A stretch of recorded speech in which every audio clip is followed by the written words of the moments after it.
बारिश ने दिया मैच को नया घुमाव।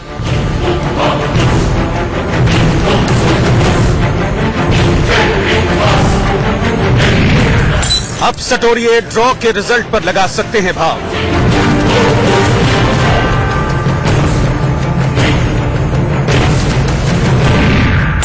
अफ्रीका को लग सकता है घाव।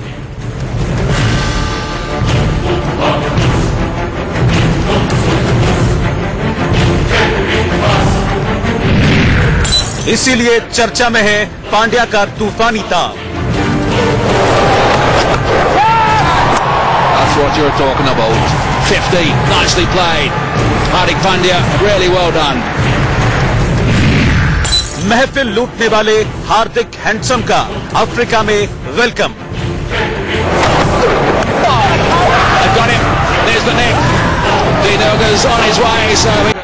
केप टाउन के मैदान पर हार्दिक पांड्या हैंडसम क्रिकेट खेलना, इसमें कोई शक नहीं। बैट और गेंद दोनों के साथ उन्होंने बहुत प्रभावशाली प्रदर्शन किया, लेकिन सवाल बड़ा अब यह खड़ा हो गया है कि क्या इस टेस्ट मैच में हार्दिक पांड्या का जो एफर्ट है वो काम आएगा या दक्षिण अफ्रीका के तेज गेंदबाजों ने जिस तरह की गेंदबाजी की उसकी चर्चा होगी। लेकिन सबसे ज्यादा चर्चा खेल के तीसरे दिन हो रही है, तो वो है बारिश की। आज इसी बारिश वाले दिन पर हम बातचीत करेंगे और क्या ये बारिश टेस्ट मैच को ड्रॉ की तरफ मोड़ रही है, इस पर भी बातचीत करेंगे, क्योंकि अभी भी 2 दिन का खेल बाकी है, यानी कि 180 ओवर का खेल बाकी है। और इन 180 ओवर में दक्षिण अफ्रीका कितनी देर बल्लेबाजी करता है और उसके बाद भारतीय टीम के सामने क्या लक्ष्य रखता है, दुनिया भर की निगाहें इसी बात पर लगी होगी। राजकुमार शर्मा जी स्टूडियो में हमारे साथ हैं और रितेंद्र सोडी हमारे साथ जुड़ेंगे चंडीगढ़ से। इनसे हम चर्चा शुरू करें उससे पहले आपको दिखाते हैं कि आखिर हार्दिक पांड्या को हम हैंडसम क्यों कह रहे हैं और पूरा का पूरा अफ्रीका उनको वेलकम क्यों कर रहा है।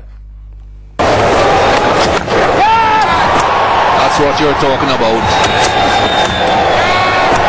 Tries a catcher, but they're not going to catch that. That's a good shot to bring up. 50, nicely played. Hardik Pandya, really well done. बल्ले से बेखौफ अंदाज। Then you've got Vernon Philander, what a shot. गेंद से तूफान जैसा एहसास। Oh, that's going to be out. It is out. They've got him. There's the neck.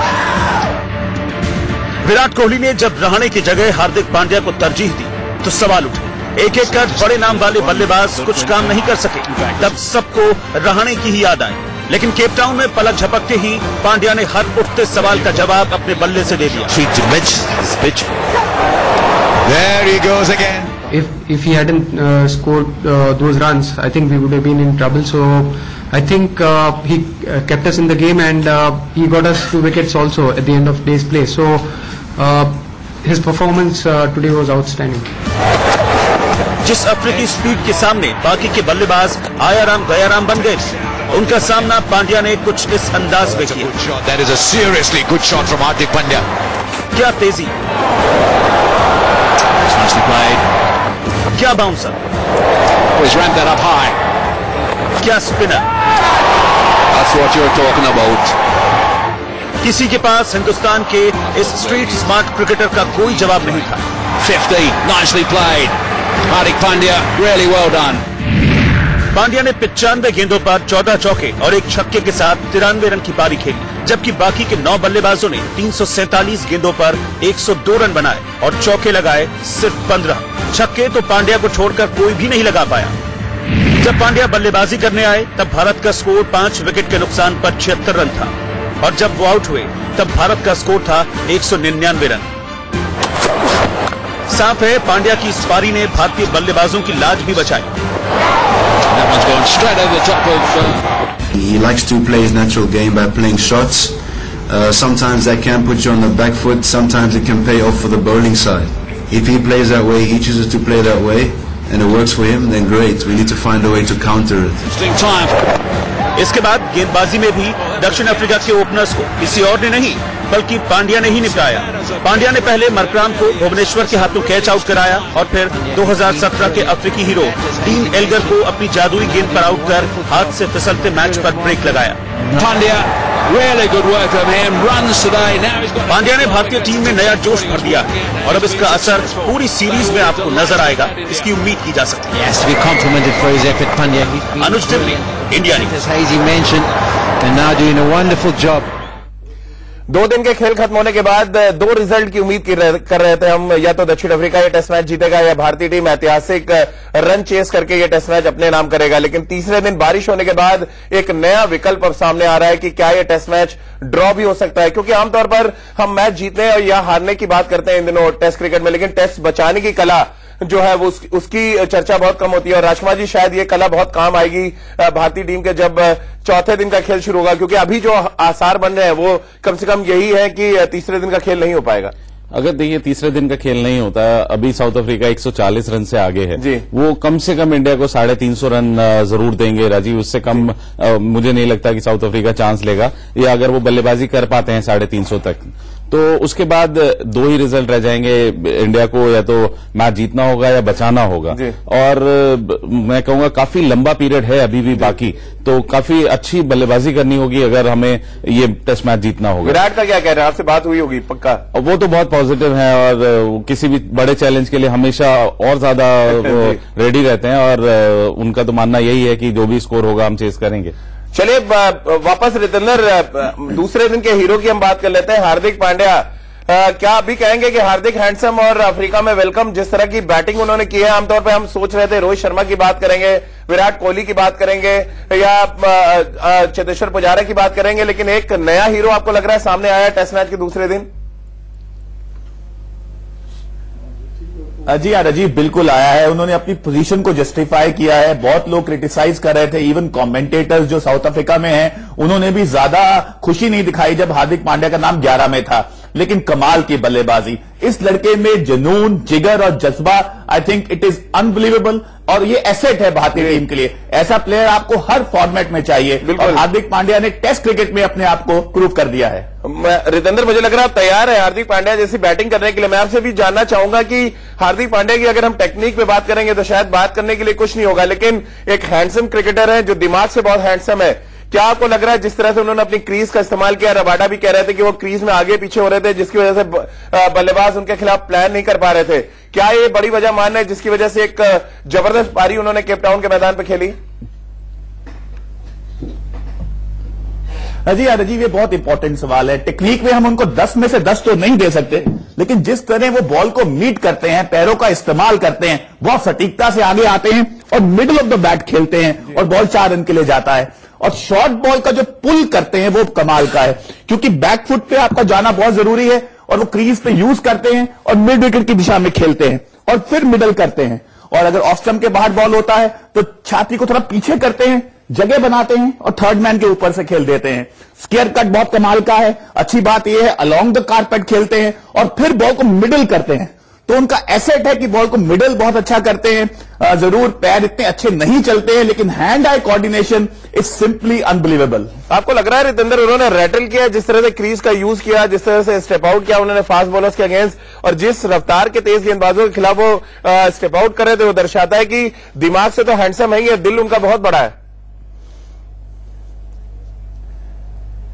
जी हाँ रजीव, बिल्कुल, क्योंकि शॉर्ट बॉल का इस्तेमाल उनके खिलाफ भरपूर किया गया, तो जिस तरह वो अपनी अंत तक बॉल को देखते हैं, आंखें टका के रखते हैं और फिर जगह जो बनाते हैं थर्ड मैन की तरफ खेलते हुए। सचिन तेंदुलकर को हमने ये शॉट खेलते देखा है, और जिस तरह उन्होंने मिड विकेट पे एक शॉट खेला, स्टेप आउट किया, लेकिन सिर्फ मीट किया, ज्यादा जोर से नहीं खेला, तो ये दिखाता है कि वो जानते हैं कि बॉल को मीट करना कितना जरूरी है। जी, और सचिन तेंदुलकर ने राजकुमार जी इस सीरीज के शुरू होने से पहले कहा था कि वॉच फॉर हार्दिक पांड्या, और तब सौरव गांगुली और हरभजन सिंह जैसे बड़े नामों ने ये कहकर मौका उड़ाया था कि सचिन ने क्या देखकर ये कहा है मुझे नहीं पता है, बट हार्दिक पांड्या का कोई बहुत बड़ा रोल नहीं होगा। क्या आपको लग रहा है इस तरह की जब बातें होती हैं बहुत इंस्पायर करती हैं किसी भी इस तरह के यंग क्रिकेटर को जो अच्छा करना चाहता है मैदान पे? देखिए, सबसे पहले तो उन्हें इंस्पायर किया गया होगा कि सचिन ने उनके लिए इतनी बड़ी बात बोली है, और फिर अपने क्रिटिक्स को भी, फिर जब आपके ऐसे क्रिटिक्स होते हैं तो आप और ज्यादा डिटरमिन्ड हो जाते हो, और एक आपको पॉइंट प्रूव करने को होता है। और स्ट्रीट स्मार्ट क्रिकेटर हैं, बड़ा जिगरा है और अपना दिल से खेलते हैं वो। मैंने उनको कभी भी किसी भी बॉलर के सामने बॉक डाउन होते हुए नहीं देखा है। ओपन चैलेंज लेते हैं, खुलकर खेलते हैं और अच्छा पावर जनरेट करते हैं। जिस तरह की उनका बैट का फ्लो है, तो बहुत अच्छी पावर वो जनरेट करते हैं, भले वो स्पिनर्स हो या भले भले फास्ट बॉलर्स हो, वो कुल मिला के एक जिगरे वाला प्लेयर है जिसे अपनी एबिलिटी पे बहुत भरोसा है और अपने वो एबिलिटी को बैक करता है। तो क्या ज्यादा नाम सूट करता है उन पे, जिगरे वाला क्रिकेटर या हैंडसम हार्दिक, हम क्या उनको? नहीं, मैं तो कहूंगा वो एक बहुत जिगरे वाले क्रिकेटर हैं और ऐसे अगर बाकी सब भी हों तो इंडियन टीम बहुत ऊपर हमेशा ही नंबर 1 रहेगी। बिल्कुल एक एग्जाम्पल सेट किया और शायद इसी वजह से चेतेश्वर पुजारा ने भी उनकी जमकर तारीफ की। क्या कुछ कहना है चेतेश्वर पुजारा का केप टाउन टेस्ट मैच के बारे में, आइए वो सुन लेते हैं। We don't want to chase too many runs, but at the same time, I think the way wicket is behaving, as I said, I think anything between 350 will be chaseable. And our batsmen, I think, first innings, obviously top order didn't click, but second innings, I think, will put up a better show. And if we continue to bat well, we can definitely get more than 350. चलिए, प्रदर्शन में ना सही लेकिन बातों में कम से कम चेतेश्वर पुजारा के कॉन्फिडेंस नजर आ रहा है कि दूसरी पारी में भारतीय बल्लेबाज अच्छा प्रदर्शन करेंगे। लेकिन एक नजर डाल लेते हैं कि केप टाउन जो मैदान है वहां के आंकड़े क्या कहते हैं। 334 रन यहां पर हाईएस्ट चेस हुए हैं साल 2002 में, यानी कि लगभग 16 साल पहले की हम बात करें। इसके अलावा 236 रन सेकेंड हाईएस्ट स्कोर है जो चेज हुआ है। तो आप अंदाजा लगा सकते हैं कि 250 के ऊपर का स्कोर यहां पर कितना मुश्किल कर सकता है। और 142 रन अभी आगे है दक्षिण अफ्रीका। और इसी वजह से हम बार बार बारिश की यहां पर बात करने की, क्या बारिश ने इस टेस्ट मैच को एक नया मोड़ दे दिया है, क्योंकि जिस तरह के आंकड़े यहां पर नजर आ रहे हैं चीजें बहुत आसान नहीं होंगी भारतीय टीम के लिए। तो साल 1993 के बाद से आप देख रहे हैं आंकड़े, और रितेंद्र आंकड़े तो यही कह रहे हैं कि आपको यहां पर क्रिकेट वैसी खेलनी पड़ेगी जैसी कि हार्दिक पांड्या ने खेला है, क्योंकि सरवाइव करना इस विकेट में बहुत मुश्किल। आप रन तो बना सकते हैं, सरवाइव करना यानी कि सेशन वाइज बैटिंग करके मैच निकालना मुश्किल होगा। और एक ऑप्शन हालांकि अभी नजर आ रहा है कि हम ये टेस्ट मैच ड्रॉ करा सकते हैं।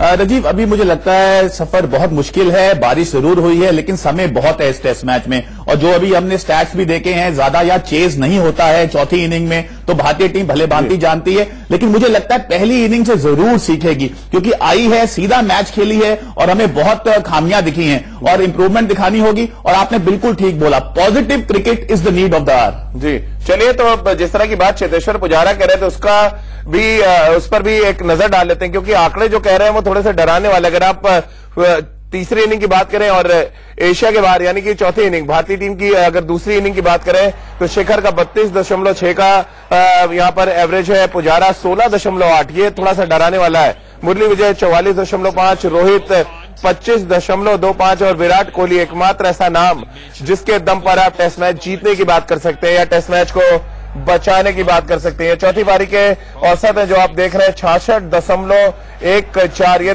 दर्शाता है कि किस तरह से कप्तान के इर्द गिर्द पूरी की पूरी भारतीय बल्लेबाजी घूमती है। और राजकुमार जी, थोड़े से डराने वाले आंकड़े हैं यहाँ पर अगर हम चौथी पारी की बात करें तो। नहीं, चिंता का विषय तो जरूर है ये आंकड़े देखने के बाद, लेकिन हिस्ट्री रहने दें। और मुझे लगता है कि अब काफी सबक लेंगे पिछली इनिंग से, और जिस तरह का विकेट है अब इम्प्रूव कर गया है राजीव, पहले जैसा नहीं है, उसमें इतना ड्यू नहीं होगा, इतना जूस नहीं होगा, तो बैटिंग स्लाइटली बेटर होगी। और मुझे लगता है कि मतलब विकेट पहले से बेटर खेलेगा, तो अगर थोड़ा सा डिटर्मिनेशन के साथ खेलेंगे, फोकस्ड रहेंगे और अपने आप को बैक करेंगे तो जरूर हम ये टेस्ट मैच जीत या बचा सकते हैं। रितेंद्र, बहुत छोटा सा सवाल, आपको भी लग रहा है राजकुमार जी जैसे कह रहे हैं कि पिच आसान हुई है, या जो 77 रनों की लीड थी भारतीय गेंदबाजों के सिर पर उसकी वजह से लेंथ उनकी थोड़ी सी शॉर्ट हुई, जिसकी वजह से वो मूवमेंट बंद हो गया, जो डेंजरस बॉलर नजर आ रहे थे बड़े ऑर्डनरी से बॉलर हो गए? जी हाँ राजीव, बिल्कुल ईज आउट हुई है विकेट, तो यहां पे कहीं ना कहीं अब लेंथ को वेरी करना होगा। जिस तरह पहले दिन बॉलिंग हो रही थी आप वैसे बॉलिंग नहीं कर सकते, तो विराट कोहली ने जरूर अपने बॉलर से ये बात की होगी। चलिए, बहुत बहुत शुक्रिया रितेंद्र आपका, और राजकुमार जी आपका भी हमारे साथ जुड़ने के लिए। तो एक छोटे से ब्रेक के लिए रुक रहे हैं और ब्रेक के बाद बात कुश्ती की करेंगे।